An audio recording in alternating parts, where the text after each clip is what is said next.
ተናስተለን ተመልካቾች ከትግራይ ቴሌቪዥን የሚተላለፍ የአማርኛ ቋንቋ ዜናችን አሁን ጀምሯል። ከዜናዎቹ ጋር በእምነት ሰለሞን ነኝ። የትግራይ ጊዜያዊ አስተዳደር ፕሬዝዳንት ጀነራል ታደሰ ወረደ የኢትዮጵያ ንግድ ባንክ የትግራይን ኢኮኖሚ ለማነቃቃትና ሰፊውን የስራ አጥነት ችግር ለመቅረፍ ለኢንቨስትመንትና ለግንባታ ዘርፎች ጠንካራ የገንዘብ ድጋፍ እንዲያደርግ ጥሪ ያቀረቡ። በፕሬዝዳንቱ የተመራ የልዑካን ቡድን ከኢትዮጵያ ንግድ ባንክ ከፍተኛ የስራ ኃላፊዎች ጋር በተለያዩ ጉዳዮች ዙሪያ ተወያይቷል። ታደሰ ልጅ አለም ተጨማሪ አለው። በትግራይ ጊዜያዊ አስተዳደር ፕሬዝዳንት ታደሰ ወረደ የተመራ የልዑካን ቡድን ከኢትዮጵያ ንግድ ባንክ ከፍተኛ የስራ ኃላፊዎች ጋር በተለያዩ ጉዳዮች ዙሪያ በአዲስ አበባ ተወያይተዋል። በውይይታቸውም ባንኩ በትግራይ ክልል እየሰጠ ያለውን ዘርፈ ብዙ የባንክ አገልግሎት በክልሉ ለሚንቀሳቀሱ ባለሀብቶች እያቀረበ ካለው ብድርና እያበረከተ ካለው የማህበራዊ ኃላፊነት ስራዎች ትኩረት በማድረግ ማብራሪያ ሰጥተዋል። በሌላ በኩል ትግራይ ጦርነት ላይ በነበረችበት ወቅት የትግራይ ንግድ ማህበረሰብ ተወካዮች ባልተሳተፉበት ሁኔታ በፌዴራል መንግስት በኩል የወጣው የሻሻለው አዋጅ 1395/2017 ዓ.ም የብድርና ወለድ ክፍያ እንዲሁም የባንኮች ግፊት የነጋዴው ማህበረሰብ ችግር የትግራይ ወቅታዊ ሁኔታን ያላገናዘበ መሆኑን የተረዳው የትግራይ ጊዜያዊ አስተዳደር በከባድ ጦርነት ምክንያት በተከማቸው ወለድ ዕዳዎችና ተግባራዊ ለማድረግ በተጣሉ ቅጣቶች ምክንያት የትግራይ ንግድ ማህበረሰብ ያጋጠሙትን ችግሮች በመረዳት መፍትሄ እንዲፈልግላቸው ከሚመለከታቸው አካላት ጋር ተወያይቷል። ፕሬዝዳንት ታደሰ የኢትዮጵያ ንግድ ባንክ የትግራይን ኢኮኖሚ ለማነቃቃትና ሰፊውን የስራ አጥነት ችግር ለመቅረፍ ለኢንቨስትመንትና ለግንባታ ዘርፎች ጠንካራ የገንዘብ ድጋፍ እንዲደረግ ጠይቀዋል። ጊዜያዊ አስተዳደሩ የትግራይ ንግድ ማህበረሰብ ከኢትዮጵያ ንግድ ባንክ ጋር በቅርበት እንዲሰራ መድረክ በመፍጠር ኃላፊነቱ እንዲወጣም ጠይቀዋል። የኢትዮጵያ ንግድ ባንክ ፕሬዝዳንት ተወካይና የኮርፖሬት አገልግሎቶች ኤክስኪዩቲቭ ምክትል ፕሬዝዳንት አቶ ኤፍሬም መኩሪያ ባንኩ በትግራይ የኢንቨስትመንት እንቅስቃሴዎች ለመደገፍ ከፍተኛ ስራ መስራቱን ለልዑካን ቡድን ገልጸዋል።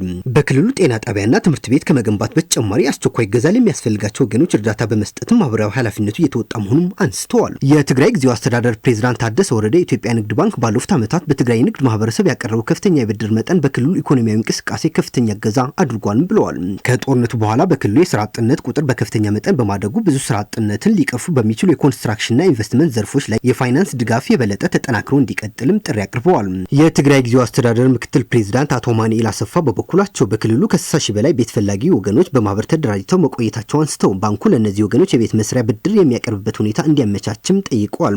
ባንኩ ምላሽና ማብራሪያ የሰጠ ሲሆን የደንበኞች ፍላጎት ለማሟላት ከምንም ጊዜ በላይ ዝግጁ መሆኑም ተገልጿል።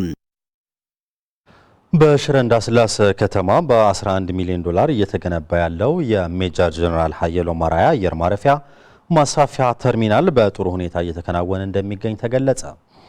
ይህ የተገለጸው የሀገር ሽማግሌዎች፣ የመንግስት አመራሮች፣ ሃይማኖት አባቶችና የምክር ቤት አባላት በቦታው ባደረጉት ጉብኝት ነው። የተርሚናሉ የስራ አፈጻጸም በጥሩ ሁኔታ እየተከናወነ እንደሚገኝና ቀጣይ ስራዎችን አስመልክተው ለጎብኚዎች የተናገሩት የቻይና ኮንስትራክሽን ካምፓኒ ሲሲ ስራ አስኪያጅ ኢንጂነር ተክለ ሃይማኖት ቃላብ ግንባታው በፍጥነትና በጥራት እየተሰራ እንዳለ አስገንዝበዋል። የሽረ እንዳስላሴ ከተማ ከንቲባ አቶ ገብረመድህን ዮሐንስ በበኩላቸው የተጀመረው የማስፋፊያ ተርሚናል በከተማዋ ኢኮኖሚ፣ ቱሪዝምና ኢንቨስትመንት ትልቅ አስተዋጽኦ እንዳለው በመግለጽ የበኩላቸው ድጋፍ እንደሚያደርጉም ጠቁመዋል።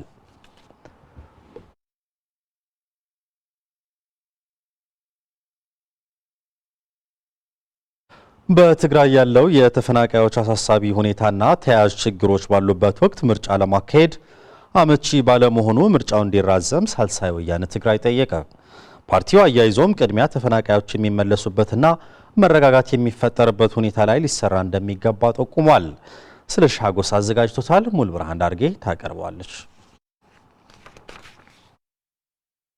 በትግራይ ከሚገኙ ተፎካካሪ ፖለቲካ ፓርቲዎች ከሆኑት ውስጥ አንዱ የሆነው የሳልሳይ ወያነ ትግራይ ሳወት በዛሬው ዕለት በሰጠው መግለጫ የትግራይ ግዛታዊ አንድነት ባልተመለሰበት ሁኔታ በኢትዮጵያ ምርጫ ቦርድ እንደ ሀገር ግንቦት 24 እንዲካሄድ የተወሰነው ምርጫ በትግራይ ክልል እንዲራዘም ሲል በፓርቲው ሊቀመንበር አቶ ክንፈ ሐዱሽ በኩል ጠይቋል።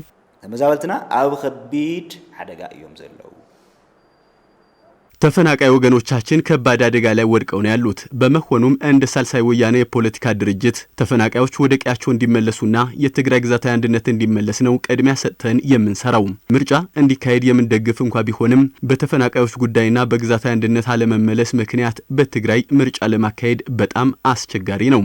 ምክንያቱም 1 ሚሊዮን የምዕራብ ትግራይ ተፈናቃዮች በመጠለያ ውስጥ ሆነው 70 ሺህ ወገኖችም ወደ ሱዳን ተሰደው ምርጫ ለማድረግ አስቸጋሪ በመሆኑ ምርጫ ቦርድ ያወጣው የጊዜ መርሃ ግብር በትግራይ እንዲራዘምና የተጠቀሱት ምክንያቶች መፍትሄ ከተደረገላቸው በኋላም ምርጫ እንዲካሄድ ስንል ነው ጥያቄያችንን የምናቀርበው።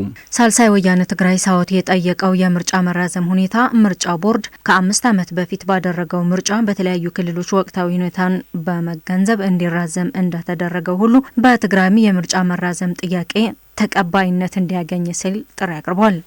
ናይ ትግራይ ሁኔታትማ ካብ ካልኦት ከባቢታትና ኢትዮጵያ ይፍለይ።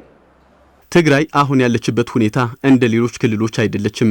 ድህረ ጦርነት ላይ ነው ያለችው። ተፎካካሪ ፓርቲዎች ወደ ህዝብ ወርደው የምርጫ ቅስቀሳ ማድረግ የሚችሉበት ጊዜ የለም። የተመቻቸ ሁኔታም አይደለም። ከዚህ በፊት እንደ ሀገር በተደረገው ምርጫ እንዲራዘም የተደረገላቸው እንደነ ቤኒሻንጉል ጉሙዝ፣ ሶማሌ፣ ጋምቤላ በአንዳንድ የኦሮሚያ ዞኖች ላይ እንደተራዘመው ሁሉ የትግራይ አሁናዊ ሁኔታ በልዩ ታይቶ ምርጫው የሚካሄድበት ጊዜ እንዲራዘም ነው የምንጠይቀው። የሳልሳይ ወያነ ትግራይ ሳውት ፓርቲ ቅድሚያ የተፈናቃዮች ወደ ቦታቸው መመለስና መረጋጋት እንዲፈጠር መስራት ያስፈልጋል ብሏል። ተፈናቃዮች እየደረሰባቸው ያለው አስከፊና ሁለንተናዊ ቀውስ ከጊዜ ወደ ጊዜ እየተባባሰ መምጣቱንም ጠቁሟል። ተመዛበልትና ዝሓለፈ 5 ዓመት አመከራለሁ ኣብ ፀሐይ ኣብ ቁሪ ተፈናቃይ ወገኖቻችን ለተከታታይ 5 ዓመት በፀሐይ በብርድ በረሃብ እየተሰቃዩ ነው ያሉት። ከዚህ አልፎ ጭራሽ በዱር አራዊት የሚወሰዱበት አስከፊ ሁኔታ ላይ ነው ያሉት። የሰው ልጅ በአራዊት መወሰድ ካቆመ ብዙ ዓመታት እንኳን ቢያልፉም በትግራይ ተፈናቃዮች ግን ተከስቷል። ይቀርብላቸው የነበረው የሰብአዊ እርዳታም በከፍተኛ ደረጃ ቀንሷል። በዚህም ለከፍተኛ ረሃብ በመጋለጣቸው ህይወታቸው እያለፈ ነው።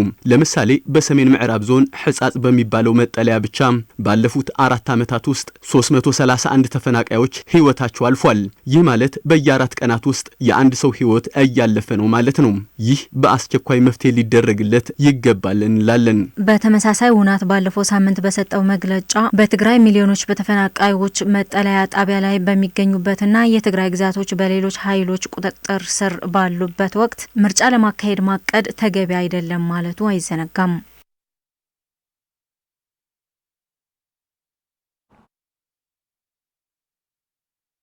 በምስራቃዊ ዞን ክልተ አውላዕሎ ወረዳ የሚገኝ ታሪካዊ የአልነጃሺ መስጊድ ላለፉት 2 ወራት ለቱሪስቶችና ለመስጊዱ ክብር በሚመጥን መልኩ አካባቢውን የማስዋብና የማደስ ስራ ሲሰራ ቆይቶ በአሁኑ ጊዜ በመጨረሻ ምዕራፍ ላይ እንደሚገኝ የትግራይ ባህልና ቱሪዝም ቢሮ አስታወቀ። ቢሮ አያይዞም የመስጊዱ እድሳት ስራው በቱርክ ልማት ኤጀንሲ ቲካ እየተከናወነ ነው ያለ ሲሆን ላለፉት ወራት ለበርካታ ወገኖች የስራ ዕድል እንደፈጠረና በአሁኑ ጊዜም ታሪካዊ የነጃሺ መስጊድ ምቹና ለአይን ሳቢ ማድረግ እንደተቻለ ገልጿል።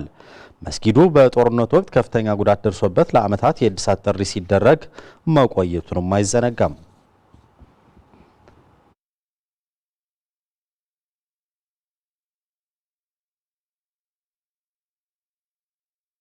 ከውጭ የብሪክስ ስብስብ አዳዲስ አባላትን በማቀፍና ተጽዕኖውን በማስፋት የዓለምን የፖለቲካና ኢኮኖሚ ሚዛን እየቀየረ እንደሚገኝ እየተገለጸ ይገኛል። በአውሮፓውያኑ 2009 በሩሲያ የመጀመሪያ ጉባኤውን ያካሄደው ብሪክ በ2011 ደቡብ አፍሪካን አዲስ አባል በማድረግ ወደ ብሪክስ አድጓል። ዛሬ ላይ ደግሞ ኢትዮጵያን ጨምሮ 10 አባላት ያሉት ግዙፍ ስብስብ ሲሆን ሌሎችም ስብስቡን ለመቀላቀል ፍላጎት እንዳላቸው እየተገለጸ ነው። ስብስቡ የራሱን አዲስ የልማት ባንክ በማቋቋም ለታዳጊ ሀገራት የልማት ፋይናንስ አማራጭ የሆነ መምጣቱ ደግሞ የዚህን ስብስብ ተፈላጊነት እንዲጨምር ማስቻሉም ይገለጻል። የስብስቡ አባላት ቁጥር እየጨመረ መምጣቱ በውሳኔ አሰጣጥ ላይ ልዩነቶች ሊፈጥር እንደሚችል ባለሙያዎች ቢጠቁሙም ለደቡብ ንፍቀ ክበብ ሀገራት ግን ትልቅ ድምጽ እየሆነ ነው ተብሏል። እንደ ናይጄሪያ፣ ቪየትናምና ቬንዙዌላ ያሉ ሀገራት በቀጣይ አባላት ሊሆኑ እንደሚችሉም ዘገባዎች እየጠቆሙ ይገኛሉ።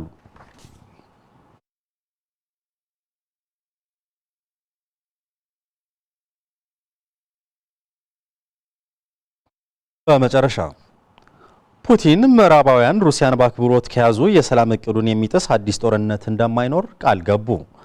ፕሬዝዳንቱ ሞስኮ የአውሮፓ ሀገራት ላይ ጥቃት ለመሰንዘር እያቀደችው ነው መባሉንም ትርጉም አልባ ሲሉ አጣጥለውታል። ሙሉ ብርሃን ዳርጌ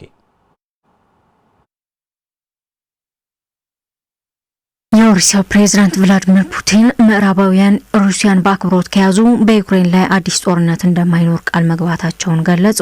ዘገባው ፕሬዝዳንቱ ሞስኮ የአውሮፓ ሀገራት ላይ ጥቃት ለመሰንዘር እያቀደች ነው መባሉም ትርጉም አልባ ሲሉ ውድቅ አድርገውታል ብሏል። ፑቲን ይህን ያሉት ከጋዜጠኞችና ከማህበረሰቡ ለቀረቡላቸው ጥያቄዎች ምላሽ በሰጡበት ወቅት መሆኑም ተገልጿል። ከሲኤንቢሲና ቢቢሲ ሌላው ጦርነት ይኖር እንደሆነ ለቀረበላቸው ጥያቄ ካከበራችሁን ለከኛ ሁሉ ጊዜ እናንተን ለማክበር እንደምንሞክረው ሁሉ እናንተም ፍላጎታችንን ካከበራችሁልን ሌላ ኦፕሬሽን አይኖርም ሲሉ ምላሽ መስጠታቸውን ተመላክቷል። በዚህ ወር መጀመሪያ ላይም ፑቲን ሩሲያ ከአውሮፓ ጋር ጦርነት ለመግጠም እያቀደች እንዳልሆነ ነገር ግን አውሮፓውያን ከፈለጉ ዝግጁ እንደሆነች ተናግረው እንደነበር የገለጸው ዘገባው ፕሬዝዳንት ፑቲን አርብ ዕለት በነበረው ዝግጅት ከቢቢሲ የሩሲያ አርታኢ ለቀረበላቸው ጥያቄ ሲመልሱም ልክ ኔቶ ምስራቃዊ ክፍል መስፋፋት ላይ እንደደገፈው ካላታለላችሁን በዩክሬን ላይ ሌላ ወረራ አይኖርም ብለዋል። ፑቲን ከዚህ ቀደም በተደጋጋሚ የዩክሬንን ጦርነት በሰላም ለማቆም ዝግጁና ፈቃደኛ መሆናቸውን ቢገልጹም እንዲሳካ ያሳዩት ጥረት ግን ትንሽ ነው ሲል የገለጸው የቢቢሲ ዘገባ አሁንም እንደ አውሮፓውያኑ በ2024 ባደረጉት ንግግር ላይ ያነሷቸውን መርሆች ደግመውታል። ፑቲን በዚያ ንግግራቸው የዩክሬን ኃይሎች ሩሲያ በከፊል ከያዘቻቸው 4 ክልሎች እንዲወጡና ኪየቭ የሰሜን ጦርነት ቃል ኪዳን ድርጅት ኔቶን ለመቀላቀል የምታደርገውን ጥረት እንድታቆም ጠይቀዋል። ከዚህም በተጨማሪ የአሜሪካው ፕሬዝዳንት ዶናልድ ትራምፕ ጦርነትን ለማስቆም እያደረጉ ባለው ጥረት ባቀረቡት የሰላም እቅድ ላይ በዩክሬን አዲስ ምርጫ መካሄድ መካተት አለበት ብለዋል። ምርጫ ከተካሄደ ደግሞ ዩክሬን ላይ ጥቃት እንደሚቆም አክለዋል። የሰላም እቅዱ መጣስ አለመጣስ በተመለከተም ኳሱ በምዕራባውያን እጅ ነው ያሉት ፑቲን በዋናነት የኪየቭ አስተዳደር መሪዎችንና አውሮፓውያን ደጋፊዎቻቸውን ለዚህ ተጠያቂ አድርገዋል ሲል የዘገበው ቢቢሲ ሆኖም ፕሮግራሙ ከተላለፈ ከአንድ ሰዓት በኋላ የዩክሬን ባለስልጣናት ሩሲያ በዩክሬን ደቡባዊ ኦዴሳ ክልል በፈጸመችው ጥቃት 7 ሰዎች ሲገደሉ ሌሎች 15 ሰዎች ደግሞ መቁሰላቸውን ገልጸዋል። ተመልካቾች ዜናዎቻችን አብቅተዋል። ስለተከታተላችሁ እናመሰግናለን። ከቀሪዎቹ የትግራይ ቴሌቪዥን ዝግጅቶች ጋር መልካም ቆይታ ይሁንላችሁ።